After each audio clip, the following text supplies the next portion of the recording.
Lihat tuh Bu, Kasih udah pulang dari kota. Ujar Mia memberitahu ibunya. Perempuan ini mengintip dari lubang kecil tembok yang sengaja dibolongi. Kerjaan jalan-jalan melulu. Senangnya memanfaatkan harta keluarga Raharja aja. Bu Wiwin menggerutu. Hamil kok senangnya berpergian. Aku sumpahin keguguran sama seperti aku. Mia mendoakan hal buruk untuk Kasih. Kalau perlu nyusul bapaknya sekalian. Sahut Bu Wiwin.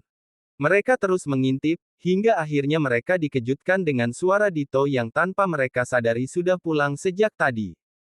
Susah ya kalau punya penyakit hati. Orang gak ganggu aja kalian sumpahi, ucap Dito seraya menggelengkan kepala. Diam kamu. Sentak Bu Wiwin. Aku sebenarnya sudah tidak tahan lagi dengan kalian. Mia, ada baiknya kita bercerai. Kalau ngomong seenak jidat bapakmu. Kau yang membuat anakku sampai tidak bisa memiliki anak lagi dan sekarang kau mau menceraikan Mia. Di mana hatimu? Bu Wiwin menolak, ia tidak terima jika anaknya menjanda di usia muda. Iya, kau yang sudah menyebabkan aku hingga membuat aku tidak bisa memiliki keturunan. Enak aja mau menceraikan aku. Tidak bisa. Tolak Mia.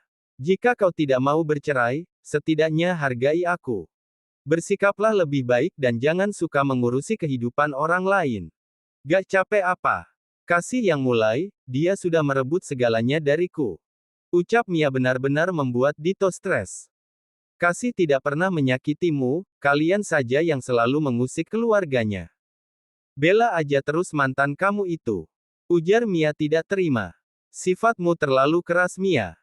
Meskipun kau menikah dengan banyak lelaki, kau pasti tidak akan pernah mendapatkan kebahagiaan. Tahu apa kau tentang kebahagiaan? Tanya Mia dengan suara keras. Sudah mencukupiku belum? Sudah memberikanku apa hah? Dasar manusia tidak bersyukur. Setiap hari ku beri uang. Kau minta ini itu sebisa mungkin aku turuti, tapi apa? Apakah kau mengurusku? Makan minumku? Pakaianku atau menurut dan patuh padaku? Kau ini berani membentak anakku. Mia bukan pembantumu, jika kau mau cari istri seperti itu bukan Mia orangnya. Enak aja anakku cantik-cantik begini mau kau jadikan pembantu. Sana cari perempuan yang mau dengan laki-laki pelit sepertimu. Aku bukan pembantumu, cari aja perempuan yang mau memasak dan mencuci pakaianmu. Dito tertawa sarkas mendengar ucapan Mia dan ibunya. Lihat saja nanti. Batin Dito kemudian pria ini memutuskan untuk pergi. Mia dan ibunya terus mengeluarkan sumpah serapahnya untuk Dito. Hari telah berganti, kehidupan desa tampak damai tak ada yang membuat keributan. Rasanya sepi juga, ibu-ibu yang biasa ada bahan untuk bergosip sekarang tidak ada. Seharusnya aku membeli satu bidang tanah di desa untuk masa tuaku bersama Nada, ucap Dava saat berjalan-jalan di perkebunan dengan Rangga. Berani macam-macam akan ku jadikan kau tumbal pabrik.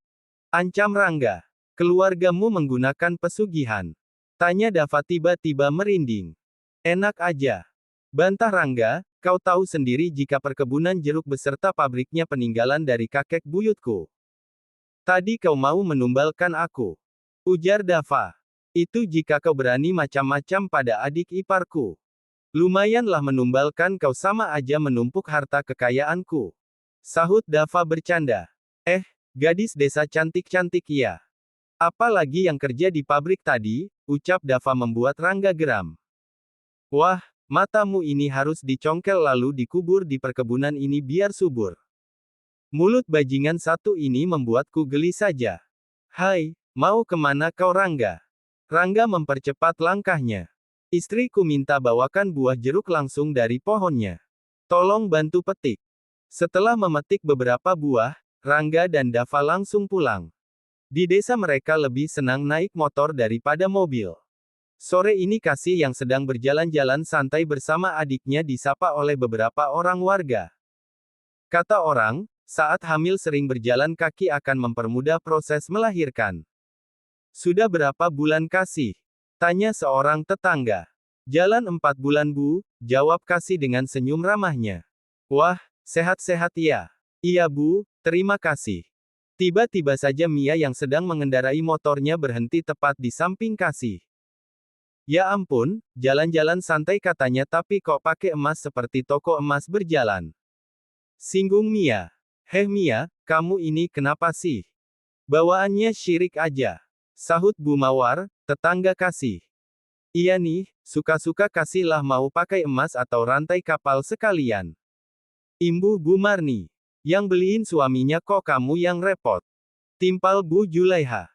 Maklum Bu, ini si Mia kalau tetangganya beli kipas angin dia yang muter-muter. Panas hatinya. Sahut nada membuat semua orang tertawa. Mia yang merasa dipermalukan langsung mencap gas. Kasih dan nada memutar haluan berniat untuk pulang karena hari sudah semakin sore.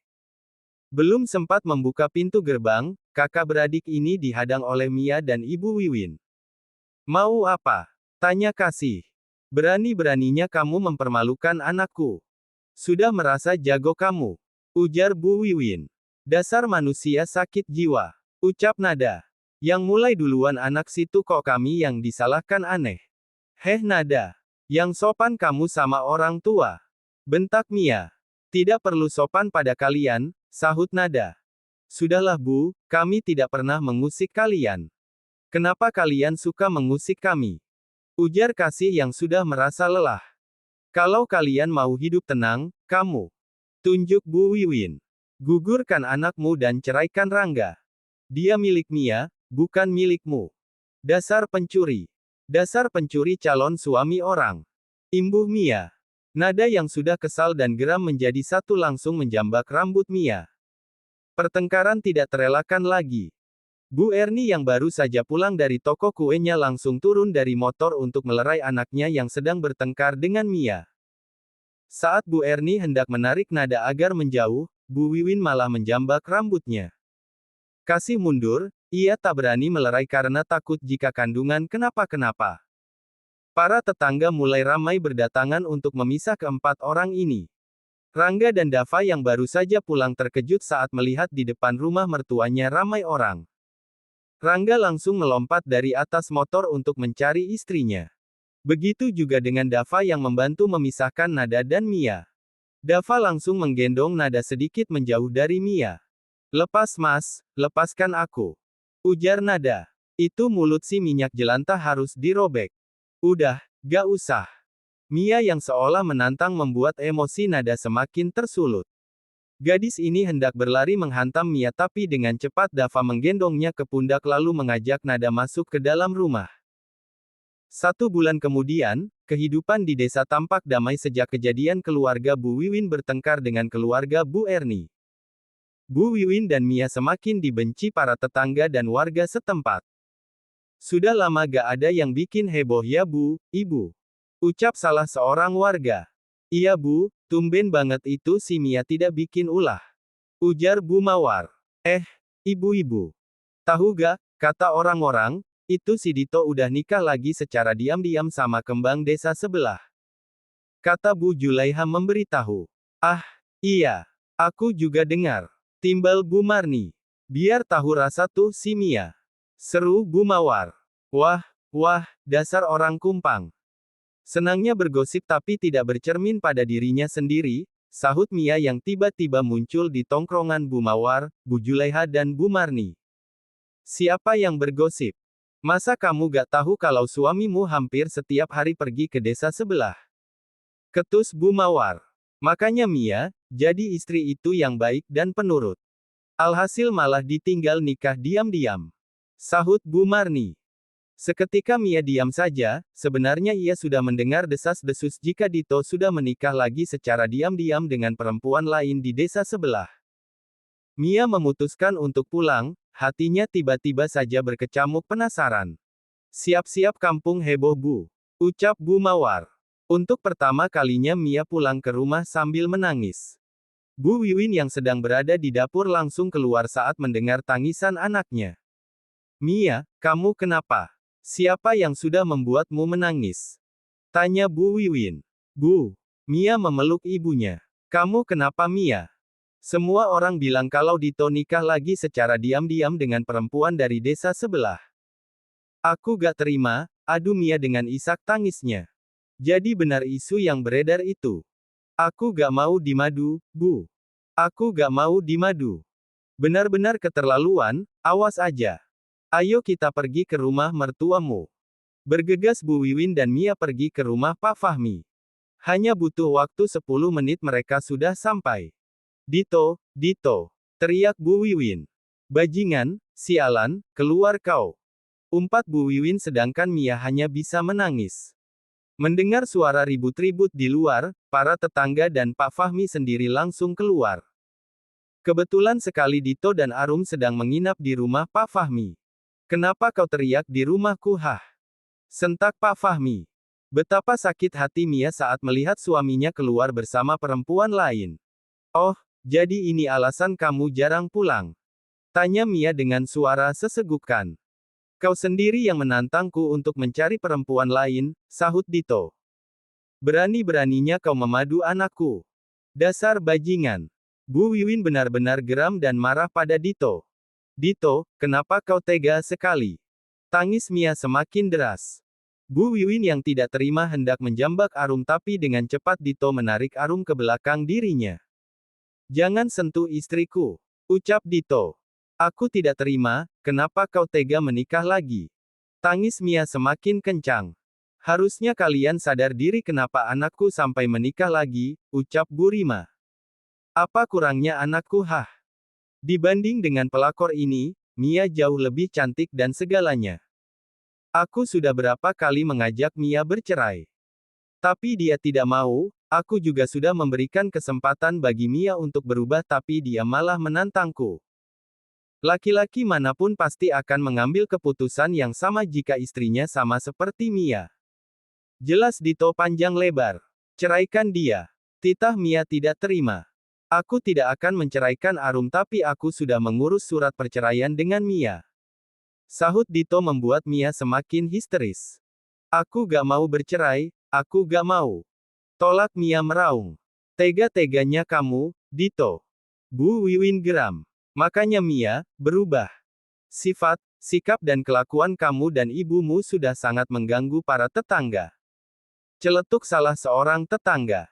Pak Fahmi tidak peduli, ia mengajak istri dan anak mantunya masuk ke dalam. Bu Wiwin yang sudah menahan malu mencoba membujuk Mia pulang tapi Mia tidak mau pulang dan tetap menangis di depan rumah mertuanya. Mia ayo pulang. Ibu malu, ucap Bu Wiwin. Kalau Dito menceraikan aku, siapa yang akan menghidupi kita Bu? Bukannya merasa bersalah atau apa, Mia malah memikirkan hal seperti itu. Udah, yuk pulang. Malu. Bu Wiwin menarik anaknya menuju motor, memaksa Mia untuk pulang. Mau tidak mau Mia pulang ke rumahnya, Dito yang sudah tidak peduli lagi pada Mia lebih memilih berada di dalam rumah. Setibanya di rumah, Mia langsung masuk ke dalam kamar. Perempuan ini mengambil pakaian milik suaminya lalu membuangnya ke depan rumah. Sebenarnya bukan salah Dito kalau dia menikah lagi. Makanya Mia, jadi dia perempuan itu harus bisa menghargai suami. Celetuk Bu Mawar. Mia mengusap air matanya kasar, lalu memandang jengah pada tetangganya ini. Gak usah ikut campur urusan orang lain. Sentak Bu Wiwin. Makanya anak dididik Bu Wiwin.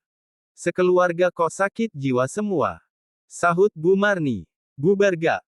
Mia melempar sendal miliknya ke arah ibu-ibu yang menggosip. Bu Wiwin mengajak anaknya masuk, keduanya sudah merasa malu tinggal di kampung ini. Ibu akan menjual rumah ini dan 2 tanah kita yang masih ada, ujar Bu Wiwin memberitahu anaknya. Kalau dijual, kita mau tinggal di mana Bu? Kita pindah ke kota aja. Biar lebih dekat kalau mau jenguk Bapak. Tapi Bu, Ibu sudah malu tinggal di kampung ini. Lagian semua orang selalu menghujat kita. Tapi, Dito, sudahlah, lebih baik kalian bercerai. Lagian, kita juga salah. Ujar Bu Wiwin sadar. Tapi aku tidak terima dimadu Bu. Sudahlah Mia. Lebih baik kita pindah, kau pasti tahu jika gosip ini sudah pasti akan sampai ke desa-desa lain. Terserah ibu aja. Bu Wiwin memijat keningnya yang terasa nyeri. Hidupnya tidak pernah tenang sejak suaminya masuk ke dalam penjara. Nada, gadis ini langsung memberitahu ibunya tentang kabar panas yang sedang beredar. Tentu saja Bu Erni merasa kasihan pada nasib Bu Wiwin dan Mia. Ibu mau kemana? Tanya Nada. Mau ke rumah Bu Wiwin. Kasihan Mia. Nada menarik tangan ibunya. Udahlah Bu, gak usah ke sana. Nanti kita dibilang mau menertawakan mereka lagi. Iya juga. Ibu mau ngapain ke sana? Gak jadi deh. Udah, gak usah. Nanti kalau Mbak kasih tahu, dia marah. Bu Erni kembali duduk lagi, entah punya pemikiran dari mana ia hendak pergi ke rumah Bu Wiwin.